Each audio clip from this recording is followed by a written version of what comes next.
नमो विष्णुपादाय कृष्णपृष्ठाय भूतले श्रीमते भक्तिवेदांत स्वामिनिति नामिने नमस्ते सरस्वती देवी गौरवाणी प्रचारिणी निर्विशेष शून्यवादी पाश्चात्यदेशतारिणी पंचाकल्पतरुभ्य च कृपा सिन्धुभैव च पतितानां पावनेभ्यो वैष्णवेभ्यो नमो नमः। जय श्री कृष्ण चैतन्य प्रभु नित्यानंद श्री अद्वैत गदाधर श्रीवासादि गौरभक्तवृंद। हरे कृष्ण कृष्ण कृष्ण हरे हरे, हरे राम राम राम हरे हरे। हरे कृष्ण। तो सकलेই ভালো আছেন, সকলকেই অনেক অনেক ধন্যবাদ সকল ভক্তবৃন্দদেরকে। তো আজকে আমরা এক মহান পার্ষদ, মহাপ্রভুর এক মহান পার্ষদের সম্বন্ধে আলোচনা করব, শ্রবণ করব, যার নাম হচ্ছে অভিরাম গোপাল ঠাকুর। তা আজকে অভিরাম গোপাল ঠাকুরের শুভ তিরোভাব তিথি। চৈতন্য মহাপ্রভুর অনেক পার্ষদের মধ্যে অভিরাম গোপাল ঠাকুর এমনই একজন পার্ষদ চৈতন্য লীলার, যিনি সশরীরে কৃষ্ণলীলা থেকে দাপর লীলায় সশরীরে প্রবেশ করেছিলেন। দাপর লীলা সম্পূর্ণ হওয়ার পর ভগবান শ্রীকৃষ্ণ যখন গৌর লীলায় প্রবেশ করলেন, মহাপ্রভু রূপে যখন অবতরণ করলেন, আবির্ভাব হলেন, তখন তিনি নিজের নিজের পার্ষদদেরকে নিয়ে তিনি অবতরিত হয়েছিলেন। গৌর লীলাকে পুষ্টি করার জন্য সকল পার্ষদদেরকে তিনি নিয়ে আবির্ভূত হয়েছিলেন। তো মহাপ্রভুর সকল পার্ষদরা অন্যান্য জায়গায়, আলাদা আলাদা জায়গায়, সবাই এক জায়গায় না, নবদ্বীপে না, সকলে আলাদা আলাদা জায়গায়। কেউ বাংলাদেশের বিভিন্ন জায়গায়, সিলেট, চট্টগ্রাম ইত্যাদি ইত্যাদি জায়গায়, কেউ ঝাড়খণ্ড, কেউ অন্ধ্রদেশ ইত্যাদি ইত্যাদি দেশে, কেউ রাঢ় দেশ আবির্ভূত হয়েছিলেন। তো বিভিন্ন জায়গায় আবির্ভাব হওয়ার সত্ত্বেও তারা চৈতন্য মহাপ্রভুর লীলায় অংশগ্রহণ করার জন্য, চৈতন্য মহাপ্রভুর সঙ্গ করার জন্য তারা এসে নবদ্বীপে এসে একসঙ্গে বসবাস স্থাপন করেছিলেন। পরবর্তীতে ভগবান শ্রীকৃষ্ণ নিমাই রূপে শচী এবং জগন্নাথ মিশ্রের পুত্র রূপে নিমাই রূপে অবতরণ করলেন। তো লীলাবিলাস করার জন্য মহাপ্রভু অবতরণ করলেন। সে সময় সকল পার্ষদরা এসে নবদ্বীপে বসবাস করছিলেন। নবদ্বীপে সবাই মহাপ্রভুর লীলায় অংশগ্রহণ করলেন। তো আমরা জানি চৈতন্য ভাগবত, চৈতন্য চরিতামৃত, চৈতন্য মঙ্গল ইত্যাদি গ্রন্থ অধ্যয়নের মাধ্যমে আমরা জানতে পারি যে মহাপ্রভু তার পিতার পিণ্ড প্রদান করার জন্য গয়ায় গমন করেছিলেন। গয়াধামে পিণ্ড প্রদান করার পর ঈশ্বরপুরীর সঙ্গে তার মিলন হয়। তারপর তিনি যখন গয়া থেকে প্রত্যাবর্তন করছিলেন, গয়ার থেকে যখন ফিরে আসছিলেন, তখন তিনি কানাই নাটশালায় এসেছিলেন। ঝাড়খণ্ডের কানাই নাটশালায়, সেখানে কানাইলাল বিগ্রহ, যেখানে কানাইলাল বিগ্রহ, সে কানাইলালকে দর্শন করেন এবং কানাইলালকে দর্শন করা মাত্রই কানাইলাল তাকে আলিঙ্গন করেন মহাপ্রভুকে। এবং কানাইলালের আলিঙ্গন পাওয়ার পর মহাপ্রভু ভাবে বিভোর হয়, কৃষ্ণ প্রেম ভাবে বিভোর হন। এবং সেই কানাই নাটশালা থেকে ফিরে এসে মহাপ্রভু যখন ভাব প্রকাশ লীলা করছিলেন, নবদ্বীপে যখন ফিরে এলেন, ওই কানাই নাটশালা কানাইলালের আলিঙ্গন পাওয়ার পর যখন পুনরায় নবদ্বীপে ফিরে এলেন, তখন মহাপ্রভু ভাব লীলা প্রকাশ করলেন। এর আগে কিন্তু মহাপ্রভু কোনোদিন ভাব লীলা করেননি। তিনি যে কী রূপে, কিসের জন্য তিনি অবতরণ করেছেন, সেই ভাবটি তিনি প্রকাশ করেননি এর আগে। গয়া থেকে প্রত্যাবর্তন করার পরই মহাপ্রভু তিনি ভাব লীলা প্রকাশ করলেন। তা একদিন মহাপ্রভু শ্রীবাস অঙ্গনে যখন কীর্তন করছিলেন, তো সেখানে সকল পার্ষদরা ছিলেন, নিত্যানন্দ প্রভু, অদ্বৈত আচার্য, শ্রীবাস আদি সকল পার্ষদরা ছিলেন। তো সেই সময় মহাপ্রভু, সকল পার্ষদরা তো ছিলেন, কিন্তু তা সত্ত্বেও মহাপ্রভু আনন্দিত ছিলেন না। মহাপ্রভু আনন্দিত ছিলেন না, তিনি যেন কিছু একা একা অনুভব করছেন। সকল পার্ষদরা আছেন, কিন্তু তবুও মহাপ্রভু যেন কিছু একা একা অনুভব করছেন।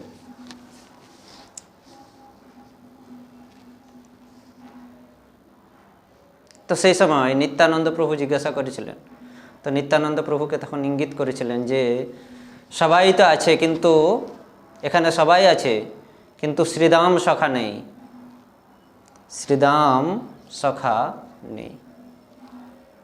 তো মহাপ্রভু শ্রীদাম সখার অনুপস্থিতির, শ্রীদাম সখা যেখানে নেই, সেখানে যে নেই শ্রীদাম সখা অনুপস্থিত, সেই অনুপস্থিতি অনুভব করছিলেন মহাপ্রভু। তো এই শ্রীদাম সখায় অভিরাম গোপাল ঠাকুর রূপে এসেছিলেন। তো গৌর গণদ্বেষ দীপিকায় অভিরাম গোপাল ঠাকুরের পূর্ব পরিচয় সম্বন্ধে বর্ণনা করা হয়েছে, ভক্তি রত্নাকর গ্রন্থে বর্ণনা করা আছে খুব সুন্দরভাবে, যে অভিরাম গোপাল ঠাকুর যিনি চৈতন্য লীলায় অভিরাম গোপাল, তিনি কৃষ্ণলীলায় দাপর যুগে তিনি কে ছিলেন। তো গৌর গণদ্বেষ দীপিকার 126 নম্বর শ্লোকে বলা হয়েছে, পুরা শ্রীদাম নামাসাদভি রাম অধুনা মহান দাত্রিংশতা জনৈ এব বাহ্যম কাষ্ঠমুবাহজ, বাহ্যম কাষ্ঠমুবাহজ। পুরা শ্রীদাম নামাসাদভি, পুরা অর্থাৎ পূর্বকালে, শ্রীদাম নামাসাদভি যার নাম শ্রীদাম, যার নাম শ্রীদাম ছিল, সেই রাম অধুন মহান, রাম অধুনা অর্থাৎ রামের অধুন, অর্থাৎ রামের অনুজ, মহান যিনি হচ্ছেন মহান, রাম অধুনা রামের অনুজ, এবং যিনি পূর্বে শ্রীদাম নামক সখা ছিলেন, এবং যিনি কি করেছিলেন, দাত্রিংশতা জনৈ এব বাহ্যম কাষ্ঠম উবাহজ। দাত্রিংশতা অর্থাৎ 32 জন একটি কাষ্ঠের বোঝা, একটি কাঠের বোঝাকে, যে বোঝাটিকে তুলতে 32 জন লোক লাগতো। গৌর গণদ্বেষ দীপিকা এবং চৈতন্য চরিতামৃত গ্রন্থ অনুসারে এই কাষ্ঠের বোঝাটিকে তুলতে 32 জন লোক লাগতো, কিন্তু ভক্তি রত্নাকর গ্রন্থে সেখানে 100 জন বর্ণনা করা আছে, যে 100 জন লোক মিলে সেই কাষ্ঠের বোঝাটিকে তুলতো। গৌর গণদ্বেষ দীপিকা বলছে দাত্রিংশতা অর্থাৎ 32 জন লোক মিলে যে একটি কাষ্ঠের বোঝাকে তুলতো, সেই দাত্রিংশতা জনৈ এব বাহ্যম কাষ্ঠম উবাহজ, সেই কাষ্ঠের বোঝাটিকে একা যিনি তুলে বংশীর মতো করে তুলেছিলেন, বাঁশুরি, ভগবান শ্রীকৃষ্ণ বাঁশুরি যেভাবে ধারণ করেন, তো 32 জন মিলে যে কাষ্ঠের বোঝাকে তুলতে হয়, সেই কাষ্ঠের বোঝাকে একা তুলে বংশীর মতো করে ধারণ করেছিলেন। তিনি হচ্ছেন কে? অভিরাম ঠাকুর, পুরাকালে শ্রীদাম সখা এবং রামের অধুনা, মহান, অত্যন্ত মহান তিনি, রামের অধুনা, রামের অনুজ, অর্থাৎ রামের অনুজ বলতে এখানে তো লক্ষণ, ভগবান শ্রী রামচন্দ্রের অনুজ ছোট ভাই হচ্ছেন লক্ষণ, কিন্তু লক্ষণ ত্রেতা যুগে শ্রীরামচন্দ্র, তার ভাই লক্ষণ। তো ত্রেতা যুগের রামচন্দ্র, দাপর যুগে ভগবান শ্রীকৃষ্ণ, আর লক্ষণ প্রভু বলরাম। আর সেই রাম কৃষ্ণ গৌরলীলায় মহাপ্রভু, নিমাই চৈতন্য মহাপ্রভু, আর লক্ষণ বলরাম গৌরলীলায় নিত্যানন্দ প্রভু। তাহলে এখানে রাম অধুনাকে, হ্যাঁ, দাপর যুগে রামের ছোট ভাই ভরত, যিনি অত্যন্ত মহান ছিলেন, সেই মহান রামের অনুজ ভরত দাপর যুগে শ্রীদাম সখা রূপে এসেছিলেন, এবং এই গৌরলীলায়, কলিযুগে গৌরলীলায় তিনি অভিরাম গোপাল ঠাকুর রূপে এসেছেন, অবতরিত হয়েছিলেন। এবং তিনি 32 জন, বা ভক্তিরত্নাকর গ্রন্থ অনুসারে 100 জন মিলে যে কাষ্ঠের বোঝাকে তুলতে হয়, সেই কাষ্ঠের বোঝাটিকে একা তুলে বাঁশির মতো করে ধারণ করেছিলেন। তাই তিনি হচ্ছেন অভিরাম গোপাল ঠাকুর, শ্রীদাম সখা, রাম অনুজ ভরত। তো ভগবান যখনই অবতরণ করেন লীলা সংবরণ করার জন্য, বিভিন্ন কল্পে, বিভিন্ন যুগে, বিভিন্নভাবে তিনি অবতরিত হয়েছেন, কিন্তু তিনি একা কখনো অবতরণ করেননি, তিনি তাঁর সকল পার্শ্বদেরকে নিয়ে এসেছেন। তো এই শ্রীদাম সখা সম্বন্ধে সুখদেব গোস্বামী শ্রীমদ্ ভাগবতমে দশম স্কন্ধে খুব সুন্দরভাবে বর্ণনা করেছেন। শ্রীমদ্ ভাগবতম দশম স্কন্ধ অধ্যায় 13 শ্লোক সংখ্যা 10 এবং 11-তে শ্রীদাম সখা সম্বন্ধে খুব সুন্দর, অর্থাৎ শ্রীদাম সখার পরিচয়কে স্পষ্ট করার জন্য এখানে আমরা শ্রীমদ্ ভাগবতম থেকে দশম স্কন্ধের 13 অধ্যায়ের 10 এবং 11 নম্বর শ্লোক দুটি আমরা শ্রবণ করব। তো সুখদেব গোস্বামী সেখানে পরীক্ষিত মহারাজকে বলছেন, দশম স্কন্ধ অধ্যায় 13 10 নম্বর শ্লোকে, সর্বে মিথো দর্শয়ন্তঃ স্ব ভোজ্য রুচিম পৃথক হসন্তো হাসয়ন্তশ্চ অভ্যবজুহ্নু সহেশ্বরা। সর্বে মিথ দর্শয়ন্তঃ স্ব ভোজ্য রুচিম পৃথক হসন্তো হাসয়ন্তশ্চ অভ্যবজহ্নু সহেশ্বরা। তো সর্বে মিথো দর্শয়ন্ত, সর্বে মিথো অর্থাৎ সকল গোয়ালবাল গোপবালক সকলেই কী করেছিলেন? স্ব ভোজ্য রুচিম পৃথক, নিজ নিজ ঘর থেকে আলাদা আলাদা বিভিন্ন বিভিন্ন ধরনের ভোজ্য পদার্থ, নিজ নিজ রুচির নিজ নিজ ঘর থেকে আলাদা আলাদাভাবে সকলে ভোজ্য পদার্থ অর্থাৎ ভোজন তারা নিয়ে এসেছিলেন এবং তারা কী করছিলেন? হসন্ত হাসয়ন্তশ্চ অভ্যবজন্য সহেশ্বরা। সহেশ্বরা অর্থাৎ ভগবান শ্রীকৃষ্ণের সাথে অভ্যবজন্য ভোজনের আনন্দ নিচ্ছিলেন। কার সঙ্গে? শ্রীকৃষ্ণের সঙ্গে। হসন্ত হাসয়ন্তশ্চ, হাসছিলেন এবং হাসাচ্ছিলেন। সে ভোজন আস্বাদন করে তারা নিজেরাও হাসছিলেন গোপবালকরা এবং অপরকেও হাসাচ্ছিলেন। ভগবান শ্রীকৃষ্ণ এবং গোপবালক মিলে সেই নিজ নিজ ঘর থেকে নিজ নিজ গৃহ থেকে আলাদা আলাদা স্বাদের আলাদা আলাদা ভোজ্য পদার্থ ভোজন নিয়ে এসে তারা সেখানে বসে বনভোজন লীলায় তারা আলাদা আলাদা বসে আলাদা আলাদা সব ভোজ্য পদার্থ একসঙ্গে বার করে তারা নিজেরা আস্বাদন করছিলেন, ভগবানকে আস্বাদন করাচ্ছিলেন, নিজেরাও হাসছিলেন, ভগবানকেও হাসাচ্ছিলেন। এইভাবে সহেশ্বরা অর্থাৎ ভগবান শ্রীকৃষ্ণের সঙ্গে তারা ভোজনের আনন্দ নিচ্ছিলেন। তে গোপবালক সর্বে মিথ অর্থাৎ এখানে সর্বে শব্দের দ্বারাতে গোপবালকদেরকে ইঙ্গিত করেছেন সুখদেব গোস্বামী। তো সেই গোপবালকদের মধ্যে একজন ছিলেন শ্রীদাম সখা, অন্যতম গোপবালক ছিলেন শ্রীদাম সখা, যিনি হচ্ছেন দ্বাদশ গোপালের অন্যতম। ভগবান শ্রীকৃষ্ণের দ্বাদশ অর্থাৎ 12 জন গোপাল ছিলেন, সে 12 গোপালের দ্বাদশ গোপালের অন্যতম হচ্ছিলেন এই শ্রীদাম সখা। তো তিনিও এই হসন্তি হাসয়ন্তশ্চ অভ্যবজন্য সহেশ্বরা এর মধ্যে তিনিও নিযুক্ত ছিলেন, ভোজনের আনন্দ নিচ্ছিলেন ভগবান শ্রীকৃষ্ণের সঙ্গে, হাসছিলেন এবং হাসাচ্ছিলেন। আর কি করছিলেন তারা?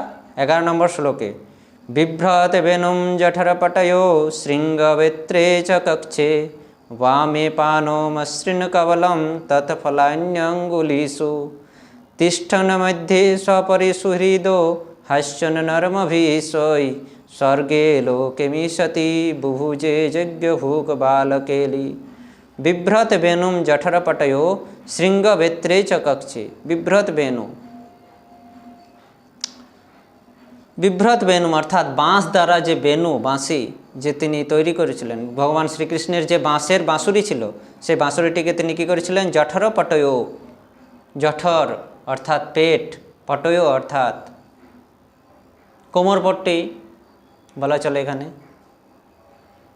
কোমরের মধ্যে ধুতির ওপরে যে একটি পট্টবস্ত্র বাঁধা হয়, কোমর পাটা যেটাকে বলা হয়, তো তো সেই জঠর পটয়, পেটের মধ্যে কোমরের মধ্যে যে পাটা বাঁধা ছিল কাপড়, সেই কাপড়ের মধ্যে তিনি বিভ্রত বেনুম ভগবান শ্রীকৃষ্ণ তার সে বাঁশুরি, বাঁশের তৈরি বাঁশুরিটিকে তিনি গুঁজে রেখেছিলেন। শৃঙ্গবেত্রিক চকক্ষে, শৃঙ্গবেত্রে অর্থাৎ সিং দ্বারা যে বাদ্যযন্ত্র যাকে বলা হয় সিঙ্গা, সে সিঙ্গা, আর বেত্রে অর্থাৎ গাই বাছুর তাড়ানোর যে লাঠি, তো সিঙ্গা এবং লাঠিটিকে তিনি কি করেছিলেন, চকক্ষে কোমরে, কোমরের মধ্যে গুঁজে রেখেছিলেন। কোমরপট্টির মধ্যে তিনি বাঁশুরিকে বেঁধে রেখেছিলেন, আর সিঙ্গা এবং গায়ে তাড়ানো লাঠিটি তিনি তার কোমরের মধ্যে গুঁজিয়ে বামে পানো মসৃণ কবলম তৎফলান্য অঙ্গুলিসু, বামে পানো বাম হাতের, বাম পানু অর্থাৎ বাম হাতে তিনি কি করেছিলেন, দধি মিশ্রিত ভাত অর্থাৎ দই ভাত, বাম তালুর মধ্যে দই ভাত রেখেছিলেন। বাম তালুর মধ্যে দই ভাত রেখে কি করেছিলেন, তৎফলান্য অঙ্গুলিসু, তৎফলান্য অঙ্গুলিসু, প্রত্যেকটি আঙ্গুলের মধ্যে তিনি কি করেছিলেন, বিভিন্ন রকমের ফলের টুকরো ধারণ করেছিলেন। বাম হাতের মধ্যেখানে তিনি দই মিশ্রিত ভাত, দই ভাত এবং প্রত্যেকটি আঙ্গুলে আলাদা আলাদা ফলের টুকরো তিনি ধারণ করেছিলেন, আর ওই হাসন্ত হাসায়ন্তশ্চ এই লীলা করছিলেন। আর কি করছিলেন, তিষ্ঠন মধ্যে এইভাবে দই ভাত হাতে নিয়ে প্রত্যেকটি আঙ্গুলে আলাদা আলাদা ফলের টুকরো ধারণ করে তিষ্ঠন মধ্যে সপরি সুহৃদ হাস্যন নর্মভিষয় স্বর্গে লোকে মিশতি বুভুজে যজ্ঞভুগ বালকেলি, তিষ্ঠন মধ্যে সপরি সুহৃদ, দই ভাত এবং ফলের টুকরো প্রত্যেকটি আঙ্গুলে ধারণ করলে তিনি গোপবালকদের মধ্যে অবস্থান করছিলেন, বসেছিলেন। গোপবালকরা চারিদিকে গোল হয়ে বসেছিলেন এবং মধ্যেখানে ভগবান শ্রীকৃষ্ণ বাম হাতের তালুতে দই ভাত এবং প্রত্যেকটি আঙ্গুলে আলাদা আলাদা ফলের টুকরো ধারণ করে তিনি মধ্যেখানে বসেছিলেন এবং কি করছিলেন, হাসায়ন নর্মভিষয়, তিনি হাসছিলেন এবং হাসাচ্ছিলেন, গোপবালকদের সঙ্গে মজা করছিলেন, ভোজনের আনন্দ করছিলেন। গোপবালকরা নিজে খাচ্ছেন, ভগবান শ্রীকৃষ্ণকে খাওয়াচ্ছেন, ভগবান শ্রীকৃষ্ণ নিজে খাচ্ছেন, গোপবালকদের খাওয়াচ্ছেন। এইভাবে তারা হাসছিলেন এবং হাসাচ্ছিলেন।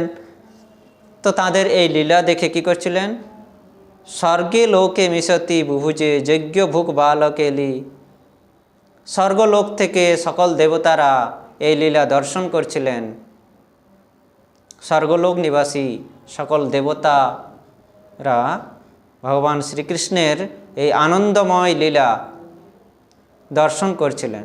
যজ্ঞ ভুক বালকেলি, যদিও তিনি যজ্ঞের আহুতি স্বীকার করে থাকেন, যিনি যজ্ঞ ভুক অর্থাৎ যিনি যজ্ঞের আহুতি স্বীকার করেন, গ্রহণ করেন, যজ্ঞ পদার্থ, যজ্ঞে যে আহুতি দেওয়া হয় সেই পদার্থ যিনি গ্রহণ করেন, যদিও তিনি সেই যজ্ঞ ভুক বা যজ্ঞের আহুতি স্বীকার করেন তিনি, তবুও তিনি এখন কি করছেন, বাল লীলা করছেন, গোপবালকদের সঙ্গে বাল লীলা করছেন এবং অত্যন্ত প্রসন্নতা উৎফুল্ল হয়ে তিনি ভোজন করছেন, বনভোজন করছেন।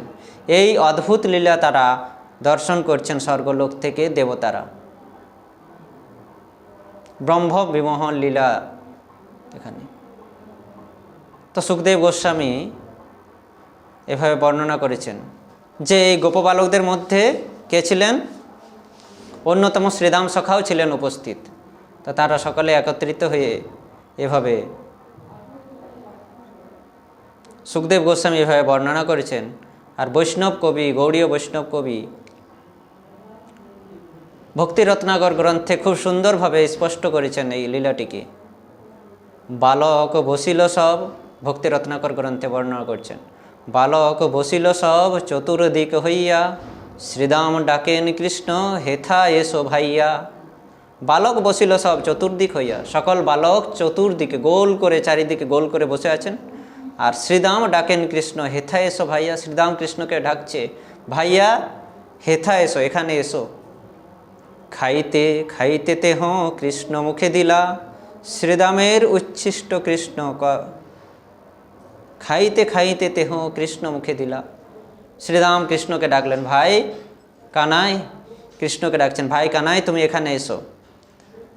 ভগবান শ্রীকৃষ্ণ যেই এসে উপস্থিত হয়েছেন, ওই বাম হাতে দই ভাত এবং প্রত্যেকটি আঙ্গুলে আলাদা আলাদা ফলের টুকরো নিয়ে, তখন শ্রীরাম কিস করছেন, খাইতে খাইতে তেহ কৃষ্ণ মুখে দিলা। শ্রীরাম খাচ্ছিলেন, আস্বাদন করছিলেন ভোজন, তো তিনি সেই খেতে খেতে ভগবান শ্রীকৃষ্ণকেও তার উচ্ছিষ্ট খাওয়াচ্ছেন। শ্রীরামের উচ্ছিষ্ট কৃষ্ণ করেন ভোজন, সবে কেন বলো তাকে পূর্ণ ভগবান। তো এই লীলা কারা দর্শন করছেন? দেবতা থেকে সকল দেবলোক থেকে, স্বর্গলোক থেকে সকল দেবতারা দর্শন করছেন, তার সঙ্গে ব্রহ্মাও আছেন। তো সকল দেবতারা দর্শন করছেন আর বাহ বাহ করছেন, বাহবা দিচ্ছেন, যাহা কি অদ্ভুত লীলা! আমাদের প্রভু গোপবালকদের সঙ্গে বনভোজন লীলা করছেন, কি অদ্ভুত লীলা! ব্রহ্মা উপস্থিত ছিলেন সেই দেবতাদের মধ্যে। ব্রহ্মা দেখে তার সহ্য হয়নি, সৃষ্টিকর্তা ব্রহ্মা তিনি সহ্য করতে পারলেন না। তিনি দেখছেন শ্রীদামের উচ্ছিষ্ট কৃষ্ণ করেন ভোজন, শ্রীদামের উচ্ছিষ্ট কৃষ্ণ ভোজন করছেন, সবে কেন বলো তাকে পূর্ণ ভগবান। যখন সকল দেবতারা বলছেন, বাহ আমাদের প্রভু কি অদ্ভুত লীলা করছেন, তিনি সকল গোপবালকদের সঙ্গে বনভোজন লীলা করছেন, বাহ। তখন ব্রহ্মা বলছেন যে শ্রীদামের উচ্ছিষ্ট করেন ভোজন, কৃষ্ণ করেন ভোজন। তোমরা তাকে বলছো আমাদের প্রভু কৃষ্ণ, সে তো শ্রীদামের উচ্ছিষ্ট ভোজন করছে, তাকে কি করে তোমরা পূর্ণ ভগবান বলছো? সবে কেন বলো তাকে পূর্ণ ভগবান। সে কি করে পূর্ণ ভগবান হতে পারে? তোমরা কেন সবাই তাকে পূর্ণ ভগবান বলছো? রাখাল উচ্ছিষ্ট সব করেন ভোজন, স্বয়ং ভগবান বলো কিসের কারণ। রাখাল উচ্ছিষ্ট সব করেন ভোজন, রাখালের উচ্ছিষ্ট ভোজন করছেন, তো তাকে তোমরা স্বয়ং ভগবান কিভাবে বলছো? কিসের কারণে, কি কারণে তোমরা তাকে স্বয়ং ভগবান বলছো? যে সাধারণ রাখালদের উচ্ছিষ্ট ভোজন করছে। ভগবান শ্রীকৃষ্ণ স্বর্গলোক থেকে তারা এই কথা আলোচনা করছেন, ব্রহ্মা এই কথা বলছেন, কিন্তু অন্তর্যামী ভগবান শ্রীকৃষ্ণ অন্তরে বুঝতে পারলেন, ব্রহ্মার এই কথা তিনি শুনতে পেলেন। শুনতে পেয়ে সেখানেই ব্রহ্মাকে ইঙ্গিত করলেন, সেখান থেকেই বৃন্দাবনের ওই মাটিতে ওই বনভোজন লীলায় বসেই তিনি ব্রহ্মাকে ইঙ্গিত করলেন, ব্রহ্মাকে বললেন, এতেক শুনিয়া কৃষ্ণ বলেন বচন, মোর ভক্ত যেই হয় সেই মোর জীবন। কৃষ্ণ এই কথা, ব্রহ্মার এই কথা শ্রবণ করে বলছেন যে মোর ভক্ত যেই হয় সেই মোর জীবন, আমার ভক্ত যে সে হচ্ছে আমার জীবন। ভক্ত মোর মাতা পিতা, ভক্ত মোর গুরু, ভক্তেতে থুইল নাম বাঞ্ছা কল্পতরু। ভক্ত আমার মাতা পিতা আর ভক্তই আমার গুরু, আর ভক্তরা আমার নাম রেখেছে কি বাঞ্ছা কল্পতরু। ভক্তেতে থুইল নাম, ভক্তজন আমার নাম রাখলো কি বাঞ্ছা কল্পতরু। ভক্ত হইতে আমি হই নই, আমা হইতে ভক্ত, অতএব ভক্ত কিছু আমা হইতে শক্ত। ভক্ত হইতে আমি হইনু, আমা হইতে ভক্ত। ভগবান শ্রীকৃষ্ণ বলছেন ব্রহ্মাকে যে আমি ভক্তের জন্যই এসেছি এই ধরাধামে। আমি বৈকুণ্ঠ ত্যাগ করে, বৈকুণ্ঠের সুখ ত্যাগ করে এই ধরাধামে এসেছি ভক্তের কারণে, অর্থাৎ ভক্তের জন্যই। ভক্ত হইতে আমি হইনু, অর্থাৎ ভক্তের জন্যই আমি এসেছি এই ধরাধামে। আর আমা হইতে ভক্ত, আর ভক্তরাও আমার জন্যই এসেছে এই ধরাধামে, আমার সঙ্গ লাভের জন্যই, সঙ্গ লাভের আশাতেই ভক্তরাও এখানে এসেছেন এই ধরাধামে। অতএব ভক্ত কিছু আমা হইতে শক্ত। অতএব ভক্ত যদিও ভক্ত আমার সঙ্গ আশের লোভে এখানে এসেছে, তবেও ভক্তরা আমার থেকেও কিছু বেশি শক্ত, তারা আমার থেকেও বড়। কারণ ভক্তদের অনুগ্রহ করার জন্যই আমি এই সাধারণ মানব দেহ ধারণ করে বৈকুণ্ঠ সুখ ত্যাগ করে এই মর্ত্যলোকে অবতরণ করেছি। ভক্ত হইতে আমি হইনু। এটা বোঝার জন্য চৈতন্য লীলায় আমরা প্রবেশ করি। অদ্বৈত আচার্যের হুঙ্কারে চৈতন্য মহাপ্রভু অবতরণ করেছিলেন। চৈতন্য মহাপ্রভু অবতরণ করেছিলেন অদ্বৈত আচার্যের হুঙ্কারে। অদ্বৈত আচার্য হুঙ্কার করে ডেকেছিলেন চৈতন্য মহাপ্রভু। তো ভক্ত হইতে আমি হইনু, ভক্তের ডাকে ভগবান শ্রীকৃষ্ণ এলেন। আর ভগবান চৈতন্য মহাপ্রভু আসার আগেই সকল ভক্তরা অবতরণ করেছিলেন আলাদা আলাদা জায়গায়, কিন্তু এসে তারা নবদ্বীপে একসঙ্গে মিলিত হয়েছিলেন, একসঙ্গে এসে গঙ্গা নদীর তীরে বসবাস স্থাপন করেছিলেন। কিসের জন্য? ভগবানের সঙ্গ লাভ করার জন্য, লীলায় অংশগ্রহণ করার জন্য, ভগবানের লীলায় অংশগ্রহণ করার জন্য। তাই বলছে আমা হইতে ভক্ত, আমা হইতে ভক্ত, আমার আশার সঙ্গ আশার লাভেই ভক্তরা এক জায়গায় এসে অবস্থান করছে। কিন্তু তবুও ভক্তরা আমার থেকে কিছু অংশে বড়, কারণ আমার অবতরণের একমাত্র কারণ হচ্ছে ভক্ত। ভক্তদের জন্যই আমি অবতরণ করি পৃথিবীতে। ভক্তের উচ্ছিষ্টে আমি করি ভোজন, তাহাতে জানিহ বহু পাই আস্বাদন। হে ব্রহ্মা, আমি ভক্তের উচ্ছিষ্ট ভোজন করি, কিন্তু তুমি কি জানো এতে আমি বেশি আস্বাদন পাই, এতে আমি বেশি তৃপ্তি লাভ করি। মা যশোদা যখন আমাকে ভোজন করান, সেই সুস্বাদু ভোজন গ্রহণ করে, মায়ের হাতে ভোজন গ্রহণ করে আমি যত না তৃপ্তি হই, আমি এই আমার ভক্তের উচ্ছিষ্ট ভোজন করে আমি তত তৃপ্ত হই। ভগবান শ্রী রামচন্দ্র সবরী মাতার উচ্ছিষ্ট ফল তিনি গ্রহণ করেছিলেন। তো ভগবান এখানে ব্রহ্মাকে ইঙ্গিত করে বলছেন যে আমি ভক্তের উচ্ছিষ্ট গ্রহণ করে বেশি তৃপ্তি লাভ করি। আর এক কথা বলি, ব্রহ্মা তব বিদ্যমান, সখাগণ মধ্যে শ্রীদাম প্রধান। ব্রহ্মা, তোমাকে আর এক কথা বলছি, তোমার বিদ্যমান, তোমার কাছে আমি আর একটা কথা রাখছি, আরেকটা কথা জানাচ্ছি আমি তোমাকে। হে ব্রহ্মা, তুমি ভালো করে শুনে রাখো। সখাগণ মধ্যে শ্রীধাম প্রধান। এই যে সকল সখারা আছে তার মধ্যে প্রধান সখা হচ্ছে শ্রীধাম। সেই জন্য শ্রীধাম আমাকে কাছে ডাকলো এবং সে তার উচ্ছিষ্ট আমাকে ভোজন করাচ্ছে, এবং আমি অতি তৃপ্ত সহকারে সেই শ্রীধামের উচ্ছিষ্ট আমি গ্রহণ করছি। নর্ম শ্রীধাম সখা জানে অনুমান, পরের মনের কথা পর নাহি জানে। নর্ম শ্রীধাম সখা জানে অনুমানে। পরের মনের কথা, অন্যের মনে যে কি আছে তা অন্য লোকে বুঝতে পারে না। আমার মনে কি চলছে আপনি বুঝতে পারবেন না, আপনারা বুঝতে পারবেন না আমার মনে কি চলছে, বা আপনাদের মনে কি চলছে আমি বুঝতে পারবো না। আমরা নিজেরা নিজের মনকে বুঝতে পারি, কিন্তু অন্যরা আমার মনকে বুঝতে পারে না। কিন্তু নর্ম শ্রীধাম সখা জানে অনুমানে। কিন্তু এই শ্রীধাম সখা অত্যন্ত নর্ম সখা, সে কিন্তু অনুমান করে বুঝতে পারে, অনুমান করে নেয়। সে অনুমান করে বুঝতে পারে যে কার মনে কি চলছে,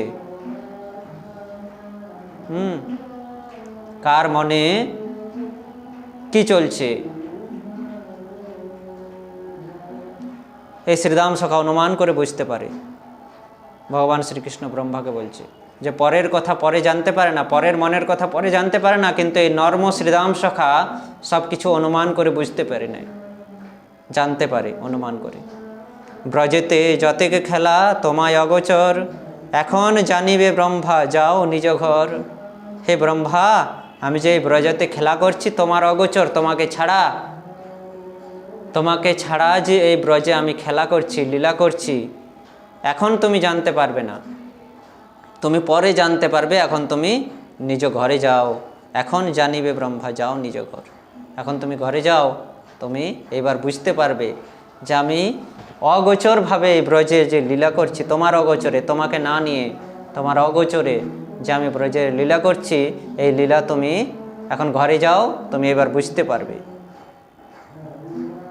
তো এইভাবে ব্রহ্মা, আমরা জানি ব্রহ্মা বিমোহন হয়েছিলেন, সেই সময় ব্রহ্মা এইভাবে ভগবান শ্রীকৃষ্ণকে চিনতে না পেরে তিনি অপরাধ করেছিলেন।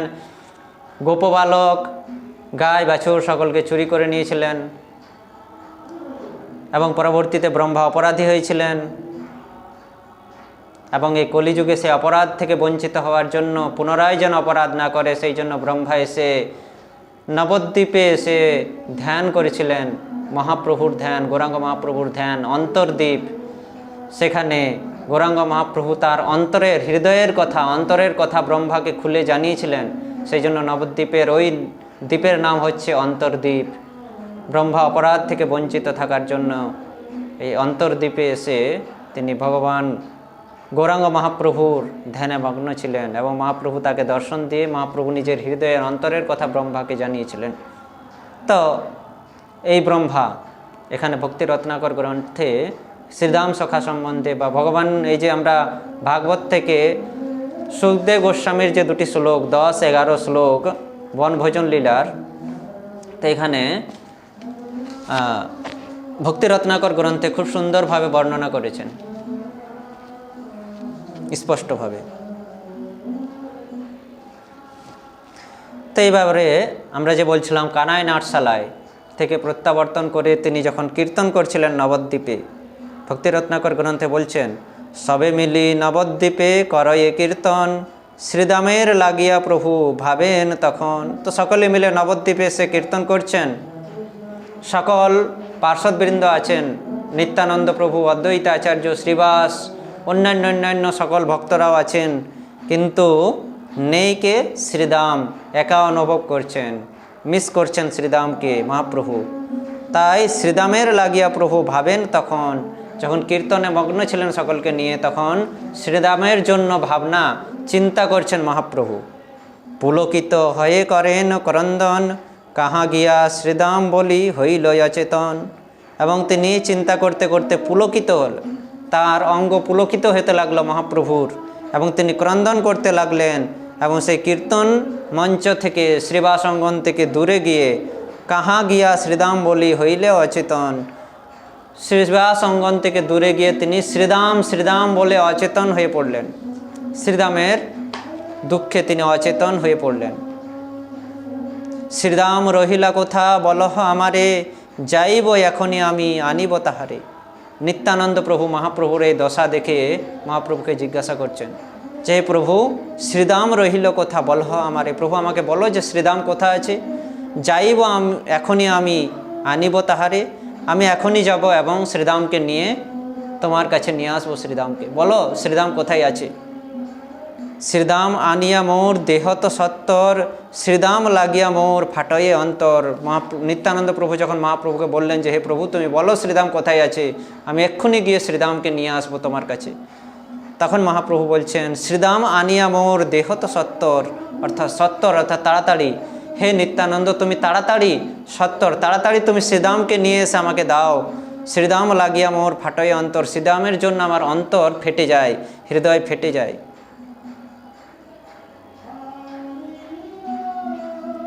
তা এভাবে মহাপ্রভু বললেন যে তুমি শ্রীদামকে নিয়ে এসো, শ্রীদামের জন্য আমার অন্তর ফেটে যাচ্ছে। তো নিত্যানন্দ প্রভু বলছেন, প্রভু শ্রীদাম কোথায়, তুমি তো বলবে শ্রীদাম কোথায় আছে, তবে তো আমি গিয়ে নিয়ে আসব। তো মহাপ্রভু তখন বললেন, নিত্যানন্দ শ্রীদাম তো এখনও আসেনি, সে তো এখনও ব্রজেই আছে, সে এখনও ব্রজ থেকে আসেনি, সে এখনও ব্রজেই আছে, বৃন্দাবনেই আছে। তো তুমি যাও সত্তর তাড়াতাড়ি ব্রজে গিয়ে অতি সত্তর খুবই তাড়াতাড়ি শ্রীদামকে নিয়ে এসে আমার কাছে শ্রীদামকে নিয়ে আসো, কারণ শ্রীদামের জন্য আমার হৃদয় ফেটে যাচ্ছে। এইভাবে মহাপ্রভুর আজ্ঞা পেয়ে নিত্যানন্দ প্রভু নবদ্বীপ থেকে বৃন্দাবনে এলেন শ্রীদাম সখাকে নিয়ে যাওয়ার জন্য। তো এতই প্রিয় ছিলেন শ্রীদাম সখা মহাপ্রভুর যে তিনি শ্রীদামের জন্য অচেতন হয়ে গেছিলেন, শ্রীদামের জন্য তার হৃদয় ফেটে যাচ্ছিল। মহাপ্রভুর এতই প্রিয় সখা ছিল। তো সেই শ্রীদামই অভিরাম গোপাল ঠাকুর রূপে অবতরণ করলেন, সশরীরে তিনি অবতরণ করলেন দাপর থেকে। দাপরের শ্রীদাম অভিরাম রূপে সশরীরে, তিনি কোনো মাতৃগর্ভে অবস্থান না করেই সেই দাপর যুগের শরীর নিয়েই এই কলিযুগে গৌরলীলায় তিনি, দাপর যুগের কৃষ্ণলীলার শরীর নিয়ে গৌরলীলায় প্রবেশ করলেন। তো কীভাবে করলেন, কীভাবে নিত্যানন্দ প্রভু শ্রীদাম সখাকে নিয়ে এলেন, তা আমরা পরবর্তী ভিডিওতে শ্রবণ করব। হরে কৃষ্ণ, অনেক অনেক ধন্যবাদ। তো সকলেই এই শ্রীধাম সখা কীভাবে মহাপ্রভুর সঙ্গে মিলিত হলেন, সশরীরে কীভাবে প্রবেশ করলেন, তার জন্য দ্বিতীয় ভিডিওর জন্য আপনারা তৈরি থাকুন। হরে কৃষ্ণ, অনেক ধন্যবাদ।